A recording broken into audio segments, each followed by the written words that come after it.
Hello and welcome to Myth Monsters. My name is Erin and I'll be your host for these little snack bite-sized podcasts on folklore and mythical monsters from around the world.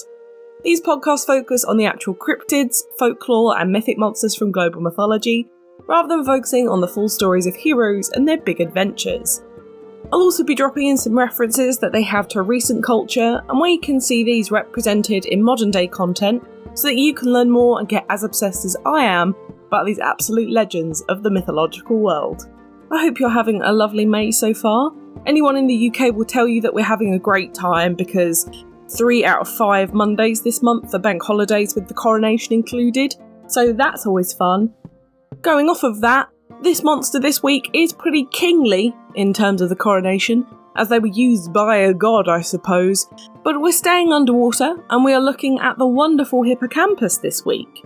The Hippocampus is generally described as a seahorse-adjacent beast of the depths, with blue or green skin, a horse-like head and upper body shape, and the tail of a fish instead of back legs. Its front legs are sometimes described as hooves, but most commonly as webbed, and they have long flowing manes and a long fin running from their torso to the end of their tail, very similarly to traditional mermaids. They are also fully scaled and sometimes are depicted with wings, which they can also use underwater. They are also horse-sized rather than their aquatic namesake, which of course are immensely small, and are known to be extremely strong and fast in the water. Most importantly, they are immortal and are god-favoured creatures with very few natural predators. They are able to live in both fresh and salt water, but are more likely to be in the ocean and much larger bodies of water. They are said to keep to herds of around 10, with one lone stallion and then a whole load of mares and foals, so are considered quite social creatures, very much like normal horses. They do not need air and are completely aquatic, and only really eat algae and seaweed, and so they only really come to the surface if this is lacking under the waves. In terms of powers, they are very strong and very fast, but they are also able to control the water around them, including summoning huge waves to crash ships or propel them faster. They could also in turn control the weather around them, mostly by either calming or creating storms. But there are actually debates on whether they could shapeshift into usual horses, but if they did, they were immensely clumsy on land, definitely standing out amongst normal land horses.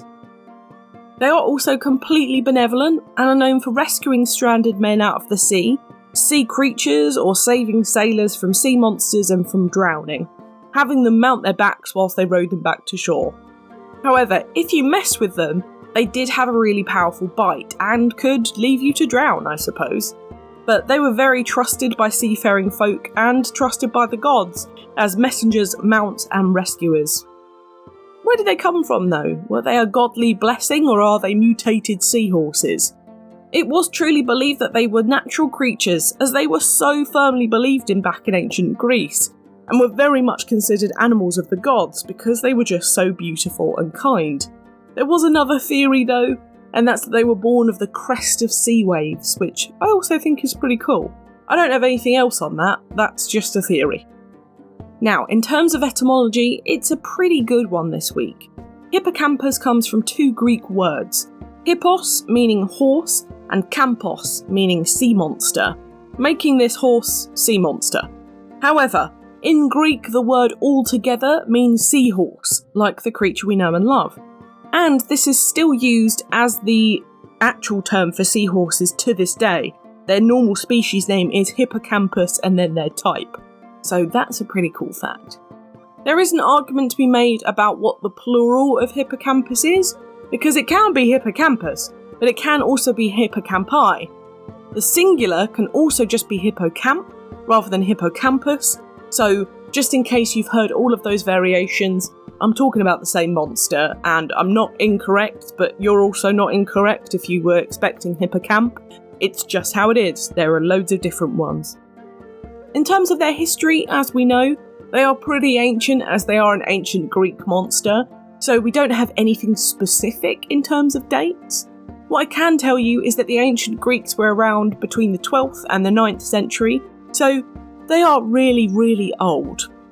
And although I can't specify when and how they came into being, I can tell you some ancient stories and myths behind them.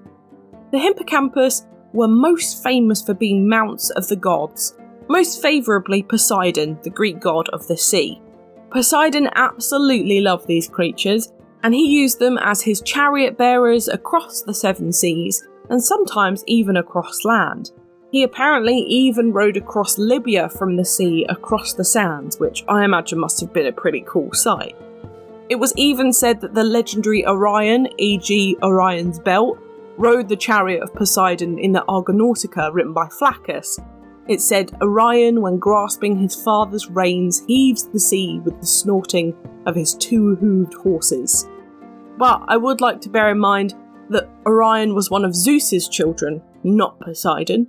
Poseidon, though, just used to cart himself and his wife Amphitrite and their children around in it. Another character who had a hippocampus was Thetis, who was an ocean nereid or nymph, and the mother of the hero Achilles. We'll cover nymphs in another episode down the line, although they are verging on god, but very much considered lesser goddesses of nature, and they had their own elements based on who birthed them. We will get to them another time. Thetis was a sea nymph and one of the 50 nereids born of the Greek sea titan Nereus and the Oceanid Doris. These creatures lived and worked alongside Poseidon when the Titans were overthrown, and Thetis was no different. However, she was married off to a mortal king, much to the behest of both Zeus and Poseidon, and eventually then had Achilles. She was actually the one who dipped him in the river Styx to make him immortal, all to of course his heel, yada yada yada. You probably know the story, I'm not going to go into Achilles and his wonderful feats.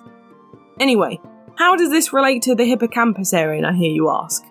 Well, Thetis got one because she was technically a lesser goddess, and when Achilles lost his love on the battlefield, Thetis screamed in grief with her 49 sisters, and in anger sent off her hippocampus to Olympus to retrieve the armaments of Hephaestus, god of blacksmithing, to arm her son up for revenge. This was actually a massively pivotal point within the story of Achilles, because these weapons made him pretty much a killing machine, so much so that even Zeus was scared of him at one point. Thetis couldn't have gone and gotten the armaments by herself from Olympus, but the hippocamp could pass between the worlds. As they are considered those godly mounts, they kind of go unnoticed, whilst nymphs don't really count as gods themselves, and are technically banned from Olympus. Only gods can step foot on Mount Olympus without explicit permission. But I think it's a really nice nod to a very respected and trusted monster within mythology. That's about it in terms of them being included in myth, but they have been massively used in heraldry since the Renaissance, and within classic art, but they are actually most likely to be seen in modern times with their goatly counterpart, Capricorn. You'll know this creature if you were born between December 22nd and January 19th as your star sign creature. But the Capricorn is a mythical beast unto itself, being traditionally half goat and half fish. Now these monsters, as you can probably imagine, are sometimes even interchanged, but they are two separate beings, and we will cover the Capricorn in another episode down the line. Maybe I'll even do a Zodiac special, wouldn't that be fun? But in terms of real life comparisons though, we can only really link this monster to its very clear counterpart and namesake, the seahorse. Seahorses are literally called hippocampus, and they were named so because of their equine appearance, but they are also considered to be bony fish, as they don't have scales but bony ringed plates all over their skeleton. You can definitely see the resemblance with this creature and our beloved seahorses, but the size difference is pretty insane. Most seahorses get to about 6 inches long at best, and can only reach around 14 inches as an absolute maximum, so to be able to ride these would be practically impossible. But I'm pretty sure if you were to find a hippocampus now, it would probably just be a seahorse, but I'm not sure if you would be able to find one as big as they were mentioning in this myth. Lastly though, a fun fact about Hippocampus: you might have heard it before and don't know anything about this creature. Well, that's because there is a section of human anatomy that is named after it, the hippocampus segment of all of our brains. This part is one of the most integral to human culture, as it's our memory bank. It's right in the centre of both halves of our brain and has a C-shaped-like structure, which is why it was given its name after the shape of our legendary water beast, because of that nice little curly fish tail, I suppose. Now, onto modern media. We actually have quite a few this week, so buckle in. For art, I would really recommend looking at independent stuff this week, only because there are very few official portraits of them, even though they are really old. But you can find older stuff in mosaics and pottery for these kind of monsters, but I wouldn't recommend going and hunting for them. It's very difficult to find without a name. But there is also a fantastic sculpture of the Hippocampus made by Mardi Storm for the Burning Man Festival back in 2002. And of course, the Trevi Fountain in Rome also has hippocampi on it, which I think is pretty cool. In movies, we have My Little Pony Equestria Girls Rainbow Rocks, My Little Pony the movie, Aquaman, Percy Jackson and the Sea of Monsters, The Little Mermaid and The Water Horse. I'm not sure if it's in the new Little Mermaid, but they're in the old Little Mermaid from '89. For TV, we have Saint Seiya, Mermaid Melody, Peachy Peachy Peachy, Eleanor of Avalor, Mia and Me, My Little Pony, Princess Guinevere and the Jewel Riders, and Terry Toons. And in video games, we have ones such as World of Warcraft, La Mulana, Shadowverse, Tiny Castle, Cold Sept, Age of Mythology, Final Fantasy III, Scribblenauts Unlimited, Flight Rising, God of War 3, Shin Megami Tensei, Valley of Unicorns, Magi Stream, Grandia, Farmville, and Archage. Now, my book recommendation this week is to have a look at Mythical Creatures and Magical Beasts, an illustrated book of monsters from timeless folktales, folklore and mythology, volume 1 and 2 by Zayden Stone, who wrote a massive 5-book collection on mythology, but these two are specifically about monsters and they cover the hippocampus in there. I really recommend them for some monstrous facts on all of our favourite monsters, but it does also specifically go into the hippocampus and other Greek monsters. My recommendation for Greek monsters is always the same. It's always going to be Stephen Fry's Heroes and Mythos. They get covered in there. They're fantastic books. I really, really recommend them, and Stephen Fry is just a treasure, truly, to the British Isles. But now, it's time for Do I Think They Existed? Before I get into this, I need to say that I really love this monster. The idea of this amazing and trustworthy seamount is super cool. However, do I think it's real? Probably not, I'm so sorry.